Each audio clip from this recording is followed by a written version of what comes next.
أعوذ بالله من الشيطان الرجيم بسم الله الرحمن الرحيم. سوال کر لیتا ہوں کہ میرے پاس سوالوں کی تھوڑی سی لسٹ ہوتی ہے.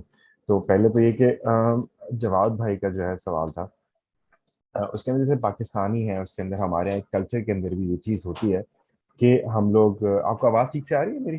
جی آ رہی، ٹھیک ہے، بالکل ٹھیک آ رہی ہے. ہمارے کلچر میں کہ ہم چیزوں کو بڑا چڑھا کے بتاتے ہیں کہ اگر کہیں کہ میں نے 10 جماعتیں پڑھی تو میں کہوں گا بھائی میں نے تو پی ایچ ڈی کی ہوئی ہے. ٹھیک ہے، تو اس طرح کے جو لوگ ہوتے ہیں، یہ اس کے بارے میں کیا ہے کہ یہ لوگ مطلب ان کی تو ہمارے کلچر کا بھی پارٹ ہے یہ، تو اس کا کیا حساب کتاب ہے؟ یہ اگر جھوٹ بول رہے ہیں، وہ ان کے پاس پی ایچ ڈی نہیں ہے، 10 پڑھی ہوئی ہیں، تو گناہ کر رہے ہیں، جھوٹ کے مرتکب ہو رہے ہیں. ایک دوسرا گناہ تدلیس کے مرتکب ہو رہے ہیں. تدلیس کا معنی یعنی فراڈ، جعل سازی، عربی میں ہم تدلیس سے کہتے ہیں. اور ایک پورا چیپٹر ہے کہ اگر کوئی آدمی جو ہے وہ تدلیس کر کے شادی کر لے تو اس کا ازالہ کس طرح کیا جا سکتا ہے، نکاح کو کس طرح فاسخ کیا جا سکتا ہے. پورا چیپٹر ہے شریعت میں تدلیس کے حوالے سے.